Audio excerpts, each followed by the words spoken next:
All right, Jabosai. Good evening. Let us begin tonight's daf, tonight's Amud. Tes Zayin Amud Aleph 16a. We're starting a brand new Mishnah. Again, a tremendous shkach to Shmuel Armin for the beautiful array of drinks over here. Where Baruch Hashem we've graduated now to two. What is that called? The carafe? What do you call that? A carafe? Yeah, a pitcher? It's not a pitcher. It's not a. In Frederick, it's a trough. That's all right, whatever, you know. I collect good. Baruch Hashem. All right. And anyway, delicious tea. We'll say let's begin. So we're at the Mishnah. Ha'omnin. So we'll say a really interesting Mishnah and sugi ahead of us tonight. Ha'omnin korin berosh ha'ilan. So we'll say still talking about Shema, but a very interesting case over here that gets into what happens if somebody is a hired worker. So obviously, again, I'm on the job, and now it's time for Kriyas Shema. So what should I do? So the Mishnah says, Ha'omnin korin berosh ha'ilan. Workers, read on the top of the tree. Now, obviously, what we're talking about over here, Rashi says over here, Omnin, Shemasukim b'malachtan berosh ha'ilan or berosh hanidbach ve'giyazman kriyashma korin l'shamiyah. So we'll say, so just imagine the following situation. A guy is an agricultural worker. We'll call him Ruvain. What's Ruvain's job? Ruvain's job is to climb into the trees. 16a at the Mishnah. Ruvain's job is to climb into the trees, right, and collect the fruit from the trees. As he's up there in the tree, it's time for Shema. So let's talk about this. What are his options? Option number one, come down from the tree, right? What's the problem with option number one? What's the problem with that? He's on the clock. First of all, he may miss it, but let's even assume there's enough time to get up and down. Remember, he's on the clock. Remember, if somebody's paying you. You know, this is a very important halacha, especially like contemporarily, right? Somebody has a job; they're getting paid by an employer. So remember, again, contrary to popular opinion, like you're not allowed to spend your day on Facebook or Twitter or Instagram. I know it comes as a shock, right? But lamaisa, you're not allowed to do that. Why? Because again, you're being paid. You're ultimately being paid for a service. So because you're being paid for a service, you don't have a right to take care of your own. No different than you don't have the right to go out and pick up your dry cleaning, you know, in the middle of your work. If your employer gives you permission, that's one thing. But if you're on the clock and you're being paid, you have an obligation to provide complete attention to the employer. So therefore, in this interesting case over here, Reuven's up in the tree. He's collecting produce. It's time for Shema. So I'd be tempted to say, you know what? Come down from the tree, say Shema. The problem is the amount of time coming down from the tree and then going up in the tree is lost time, is lost work time. So therefore, the Mishnah says, what does he do? Now, the Mishnah gives two examples. Nidbach is like a stone wall. So if you can imagine, it's like a mason, right? So what is a mason doing? You know, as the wall gets taller, so he's on top of the wall laying the bricks or laying the stones. So now, what ends up happening is, again, he could either come down, say Shema. The Mishnah says, don't come down and say Shema. Instead, say Shema where you are. That's what it means. Ha'omnin korin berosh ha'ilan u'berosh hanidbach. So again, the workers, laborers, so ultimately they say Shema wherever they are. Masha'enan rashayin lasos kim b'tfila. Now this is interesting, that halacha l'maisa, the Mishnah says you could do this with Shema, but you can't do it with Shmona Esrei. Why can't you do it with Shmona Esrei? So Rashi says over here, Masha'en ken rashayin lasos kim b'tfila, ditzalusa rachmehi. Remember again, Shmona Esrei is a supplicatory prayer, and therefore ubay kavana, and it requires a heightened level of attentiveness, a heightened level of kavanah, of concentration. Therefore, Rashi says, Hilchach ein mispalelin barosh ha'ilan barosh hanidbach the mistifei dilma nafli de ein yocholim la'amod sham ela ayedei adchak. Now, this is interesting. Chevra, what's the problem with davening in a tree? What's the problem with davening in a tree? Concentration. Why? What's the issue with your concentration? It takes a lot of concentration just to ensure you're not going to fall out of the tree. So that concentration is there. So therefore, again, the Mishnah says something very interesting. So Shema, which the Mishnah says doesn't require Shema, it doesn't require Kavanah. Now what we're going to see is it doesn't mean that Shema doesn't require Kavanah. It just means that Shema requires less Kavanah for a more consolidated amount of time. So therefore, you could say Shema up in the tree. You could say Shema on the top of the wall. But for Shmona Esrei, the halacha is you need to come down. Because Shmona Esrei cannot be said in the tree or on top of the wall, because Shmona Esrei requires a heightened level of kavanah. Okay, again, we'll delve into this a little bit more. Chasen, pater mikriyas shema laila harishon, bad matzei shabbisim lo asa maisa. An interesting case. A chasen, a man getting married, is pater from Shema on his wedding night, and until Motzei Shabbos. Now we'll have to see what that halacha means until Motzei Shabbos. Imlo asamais, if he has not yet consummated the marriage. The idea being, we've actually seen this referenced before, that when a man gets married, he's preoccupied with the bias mitzvah, he's preoccupied with the act of intimacy, and therefore he lacks the bandwidth, he lacks like the kavana to be able to say Shema. So as a result, what Chazal did, what the rabbis did, is they exempted him from Shema for a certain amount of time until he actually consummates the relationship, the marriage. So the Gemara tells a story, Maisa, Rabbi Gamliel shenase isha, the kara laila harishona. So what happened? Rabbi Gamliel tells her, Rabbi Gamliel got married. Rabbi Gamliel got married. And what happens? The night of his wedding, and can you imagine the scene, the night of the wedding, and after the chuppah, they're making a mincha, they're making a minyan for Ma'ariv. And who joins in? Rabbi Gamliel, the chassan. The chassan joins in. They say, Rabbi, Amrullah Tamidav, the Maratana Rabbeinu Shechasan Pater Mikriya Shema. Rabbi, you taught us that a chassan is exempt from Shema because he can't have the requisite kavanah because he's preoccupied with the act of intimacy. Amar lahem, Eini shomea lachem libatal hemeni malchus shema mafil sha'achas. This is an interesting exchange. Rabbi Gamliel says, I'm not listening to you guys. I'm not listening to you guys to miss out on the opportunity to sanctify the name of heaven or to accept upon myself the yoke of heaven. So the exchange is a little bit strange. We'll have to see exactly in the Gemara what it means. Beautiful. So let's analyze. So remember, the first halacha that the Mishnah introduced us to, there's really like a bunch of halachas operating here in the same time. So number one is the idea that when you're on the clock, your employer owns your time, which means that you cannot use your time for anything other than your employment. So I'm a worker, I'm in the tree, it's time for Shema. Mishnah says, no, don't come down, daven Shema where you are. Shemona Esrei, a bit different. Shemona Esrei requires kavanah, you're going to have to come down. But Shema, stay in the tree, Shema, stay on top of the wall. So Tana Abanon. Ha'omnin korin Berachos ha'ilan u'Berachos ha'nidbach. Workers, we'll say uman is like a laborer, a worker, says Shema in the tree or on the top of the wall. O mispalelin Berachos hazais Berachos hateina. And they could daven Shemona Esrei on top of the olive tree or on top of the fig tree. Now, there seems to be a contradiction, right? Ushar kol ilanos, but all other trees, yardin lamata mispalim. For all other trees, you have to come down the tree and then daven Shemona Esrei. So there seems to be something unique about the olive tree and the fig tree. Rashi points out what's unique about them. They have very thick branches. So because they have very thick branch cover, essentially you could stand there without being afraid of falling down. So interesting, right? So normally, again, remember, let's take a step back. What did we say before? If you're in the tree, you have to come down for Shemona Esrei. Why do you have to come down for Shemona Esrei? Why? Shemona Esrei requires a heightened level of kavanah, and b'pashtus, you're not going to have that level of kavanah while standing in the tree. So now the Brisa says there's an exception. There are certain trees with much thicker canopies, much thicker branch covers, much sturdier, and therefore, again, if you stand in the fig tree or you stand ultimately again in the olive tree, you're safe and secure. You could daven Shemona Esrei up there, but all other trees, if you're working in them, you need to come down and daven Shemona Esrei.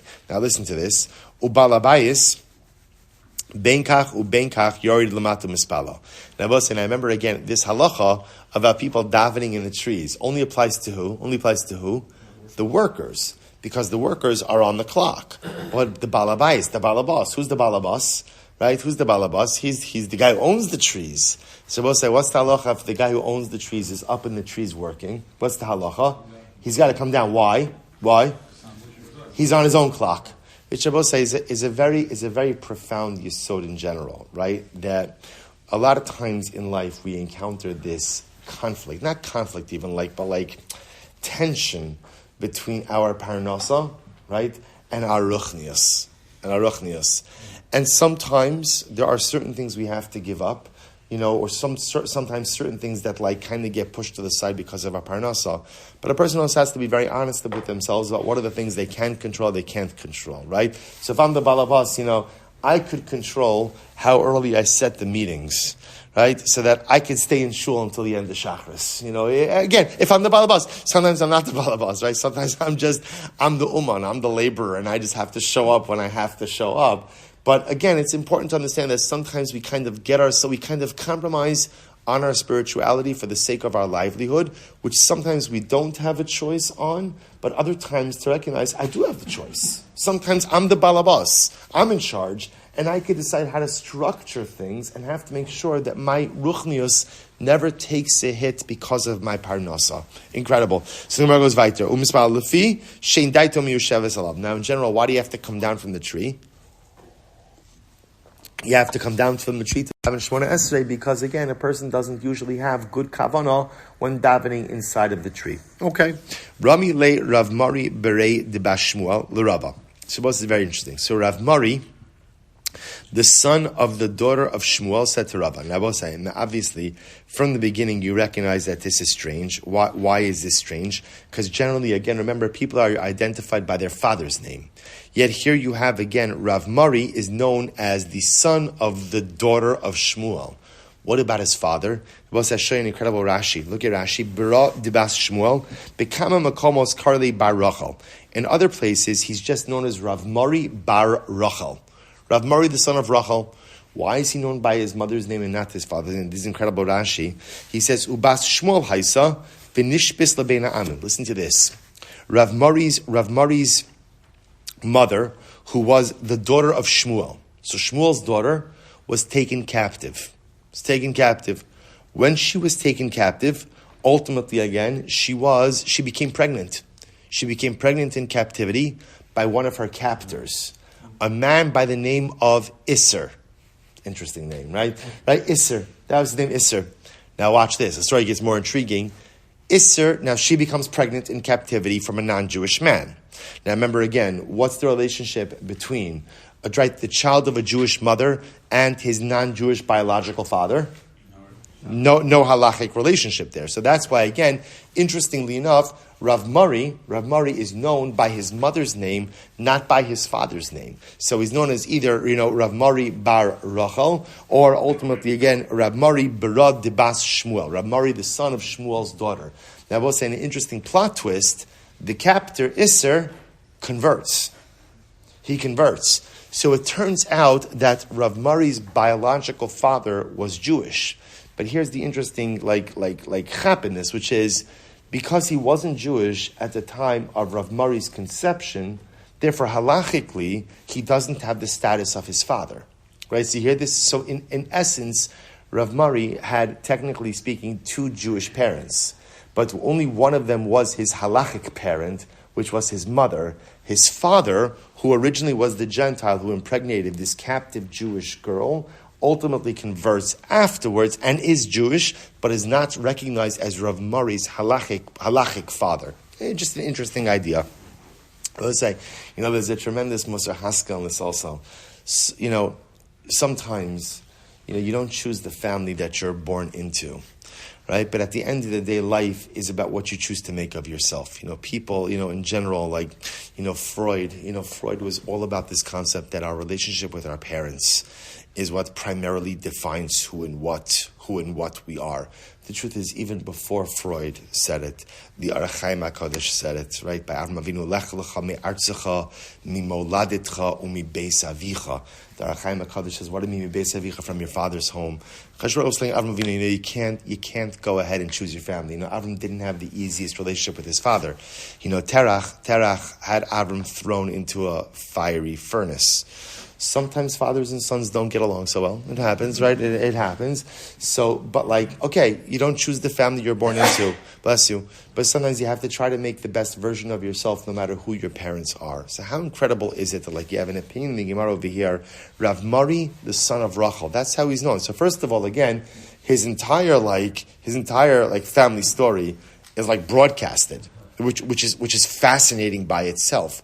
For the simple idea that there's nothing to be embarrassed about over here, right? His mother was taken captive, but yet with all of this, obviously she was an incredibly remarkable woman because she raised a son who became a giant in Torah, which is fascinating. So this is a badge of honor. No matter what your beginnings are, no matter who your family is, if you make a choice to actualize your greatness, nothing stands in your way. It's incredible. So in any event, Tanan, we learned.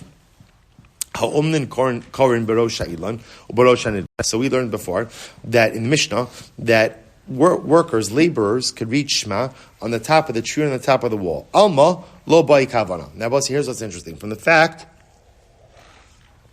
from the fact that Halacha L'Maaseh, the Mishnah says that they can read on the top of the tree, the top of the wall. What does that tell you? What does that tell you? That Shema doesn't require kavanah. Right? Because if it required kavanah, then what?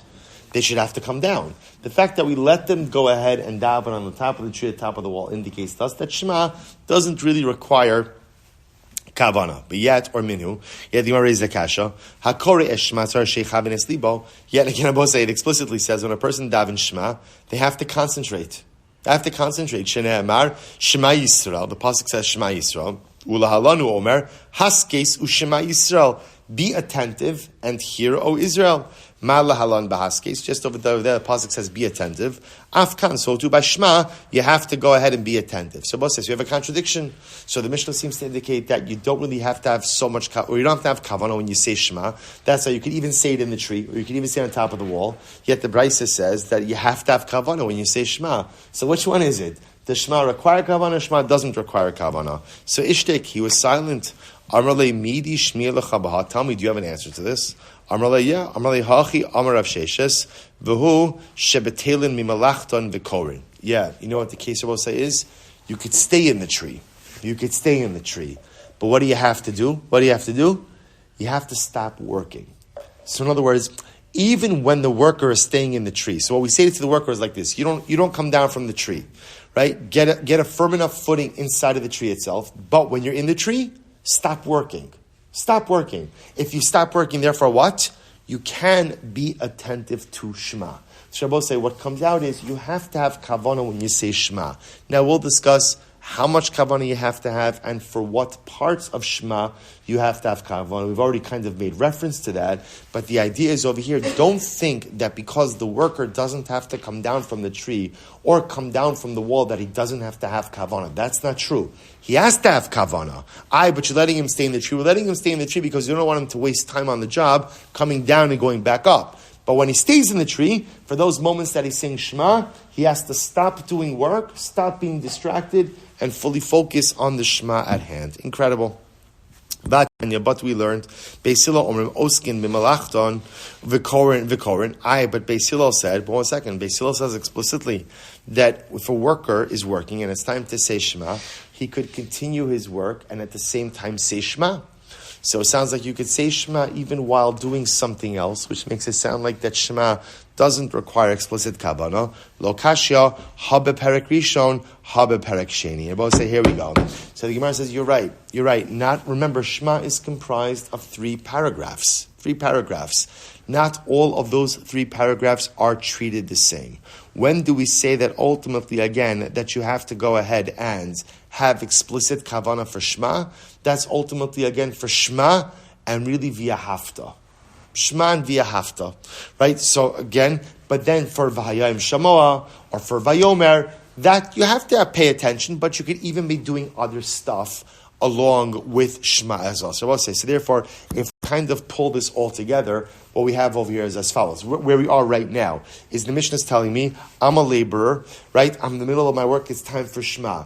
So I'm in the trees. So first of all, the Mishnah says, don't come down from the trees. Why not? I'm on the clock. But now we can put this all together. So what do I do? Say Shema in the tree, right? But when I'm saying Shema in the tree, what do I have to do? For Shema Yisrael and via hafta, stop doing work.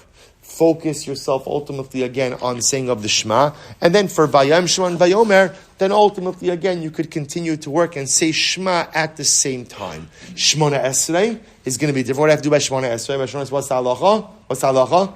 You have to come down, right? Because Shmona Esrei requires kavanah, unless of course what? You're the balabas.